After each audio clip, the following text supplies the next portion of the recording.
Changer निर्णय म्हणावा याला? खरं आहे, मुंबईकरांसाठी हा ऐतिहासिक निर्णय आहे. कारण गेले अनेक वर्षापासून ओसी नसलेल्या इमारतींमधील रहिवाशांना अनेक अडचणींना सामोरं जावं लागत होतं आणि त्यामुळे जवळपास 20,000पेक्षा जास्तीच्या इमारती ओसी नसलेल्या इमारती असल्यामुळे त्यांना मालमत्ता कर असेल, पाणीपट्टी असेल, रहिवासीमध्ये पाणीपट्टी, निवासीमध्ये डबल आणि वाणिज्यमध्ये 4 पट. आता मी मुंबई महापालिकेचे आयुक्त गगराणी यांना फोन करून सांगितलं की निर्णय आम्ही घेतलेला आहे. पाणीपट्टी तात्काळ या ठिकाणी जी दुप्पट आपण निवासीकडून घेतो ती जी नियमानुसार सिंगल घेतली पाहिजे ती या ठिकाणी घेण्याच्या सूचना आम्ही दिल्या. भातखळकरजी मी फोन केला त्यांना आणि त्याबरोबर या सर्व इमारतींचा पुनर्विकास करण्यासाठी शासनाने निर्णय घेतलेला आहे आणि ओसीची प्रक्रिया जलद गतीने करण्यासाठी जे काही जे नियोजन करणं आवश्यक आहे ते नियोजन करण्याचा निर्णय नगरविकास विभागाने घेतलेला आहे.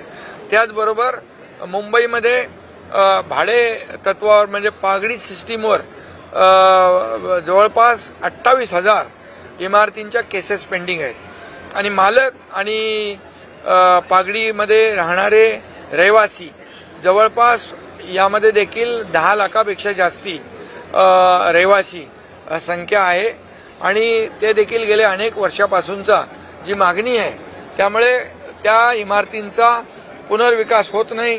त्या जीर्ण झालेल्या आहेत आणि त्यामुळे त्यांचा पुनर्विकास रखडलेला आहे आणि म्हणून जे अधिनियम आहेत त्याच्यामध्ये अधिकची तरतूद करून त्या देखील इमारतींचा पुनर्विकास झाला पाहिजे. जे रहिवासी जो राहतोय त्यांनी वापरलेलं व्याप्त केलेलं क्षेत्रफळ म्हणजे त्यांनी वापरलेलं क्षेत्रफळ त्याला मिळालं पाहिजे आणि त्याचबरोबर मालक म्हणून आपल्याला त्याचं बेसिक FSI जो आहे तो देखील त्याला मिळाला पाहिजे. यामुळे मालक आणि पागडीवर राहणारा रहिवासी या दोघांचे हक्क जे आहेत अबाधित ठेवलेले आहेत आपण आणि त्यामुळे या संपूर्ण मुंबईमध्ये जे पागडी वर राहणारे रहिवासी यांना देखील हक्काचं घर मिळेल आणि मालकाला देखील त्याचा जो काही अधिकार आहे तोही त्याला मिळेल. त्यामुळे मुंबई पागडीमुक्त मुंबई अशा प्रकारची जी काही संकल्पना किंबहुना जी मागणी गेल्या अनेक वर्षापासूनची आहे ती देखील पूर्ण करण्याचा निर्णय आज नगरविकास विभागाने घेतलेला आहे. त्याचबरोबर संजय गांधी राष्ट्रीय उद्यानामध्ये जे 25,000 लोक राहतात त्यांना देखील त्या फेरीमध्ये म्हणजे सुप्रीम कोर्ट आपल्या हायकोर्टाचे जे काही कारवाईचे आदेश येतात त्यामुळे त्यांच्या डोक्यावरती टांगती तलवार देखील दूर करण्यासाठी जे काही नियमामध्ये बदल करणे आणि आजूबाजूच्या परिसरामध्ये त्यांचं पुनर्वसन करणे या बाबतीत देखील धोरणात्मक निर्णय नगरविकास विभागाने घेतला आहे. आणि त्याचबरोबर जुन्या गिरणीच्या जागा आहेत त्या जागेमध्ये ज्या जुन्या चाळी आहेत त्या चाळींचा देखील पुनर्विकास थांबला होता. त्यामुळे ज्या गिरणी कामगारांनी खऱ्या अर्थाने मुंबईमध्ये त्यांचं योगदान आहे गिरणी कामगारांचं त्यांच्या पुनर्विकासाचा मार्ग देखील जो काही अडचणीत होता त्या पुनर्विकासाचा मार्ग देखील मोकळा करण्यासाठी नगरविकास विभागाने निर्णय घेतला आहे आणि त्यासाठी जे काही अधिनियमामध्ये बदल करायचे आहेत ते बदल केलेत आणि मला वाटतं गिरणी कामगारांना देखील न्याय मिळेल अशा प्रकारचे 4 निर्णय जे आहेत हे मुंबईकरांसाठी अतिशय महत्त्वाचे आहेत आणि ते निर्णय आपण नगरविकास विभागाच्या गृहनिर्माण विभागाच्या माध्यमातून आम्ही घेतले. मुख्यमंत्री महोदय, मी, अजितदादा आम्ही चर्चा केली आणि मुंबईचे सर्व नगरसेवकांची देखील तीच मागणी होती. आमदारांची जी मागणी आहे गेल्या अनेक वर्षापासूनची होती ती मागणी या आजच्या निर्णयामुळे पूर्ण होऊन लाखो मुंबईकरांना मोठा दिलासा या ठिकाणी मिळेल आणि म्हणून हा निर्णय आज घेतलेले निर्णय हे मुंबईकरांसाठी ऐतिहासिक आहेत. मुंबईकरांचं घराचं जे स्वप्न आहे हे स्वप्न पूर्ण करण्यासाठी हा निर्णय घेणं गरजेचं होतं. कायद्यामध्ये बदल करणं, नियमामध्ये बदल करणं, शेवटी कायदा हा लोकांच्या भल्यासाठी असतो, लोक कायद्यासाठी नसतात आणि म्हणून यापूर्वी देखील नगरविकास मंत्री म्हणून अनेक निर्णय जे आहे लोकहिताचे आम्ही घेतले आणि हा निर्णय देखील लोकहिताचा आहे. यामुळे मोठ्या प्रमाणावर मुंबईकरांना दिलासा मिळेल. सर, या संदर्भात आदित्य ठाकरेंनी आज लक्षवेधी उपस्थित केली होती. उद्धव ठाकरे मुख्यमंत्री होते.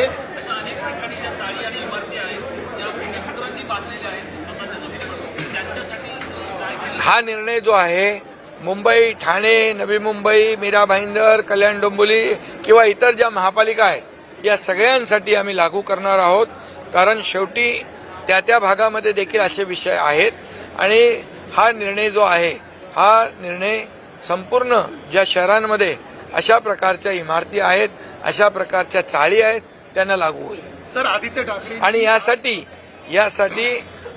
जे 28,000 खटले दाखल आहेत यासाठी देखील फास्ट ट्रॅक कोर्ट आणखी आपल्याला वाढवावे लागतील.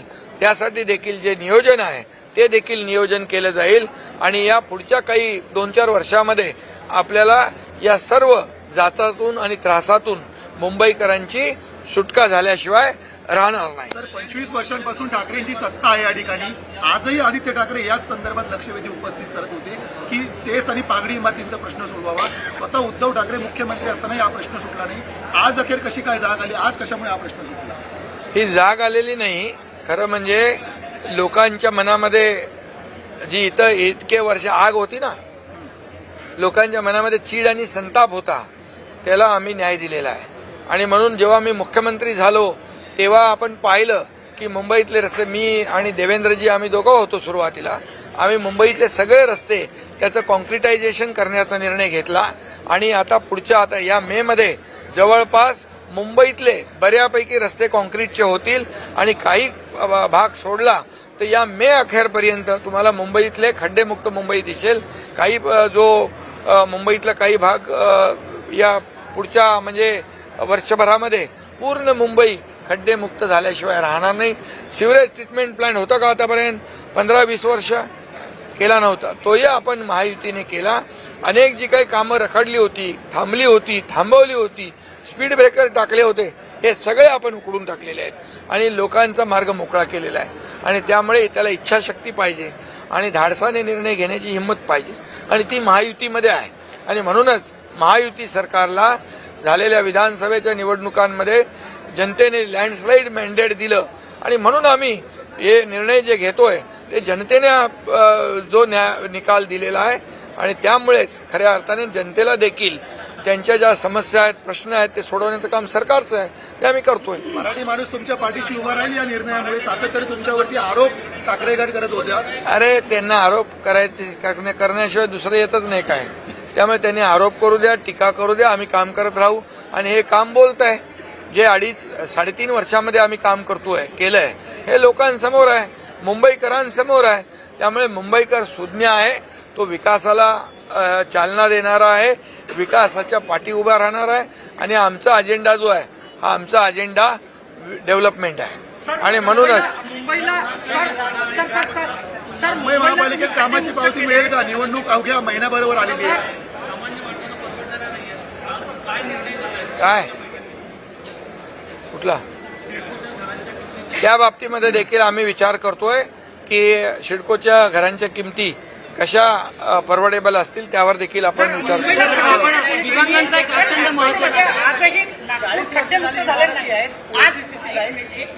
नागपूर आजही खड्डेमुक्त झालेलं नाही.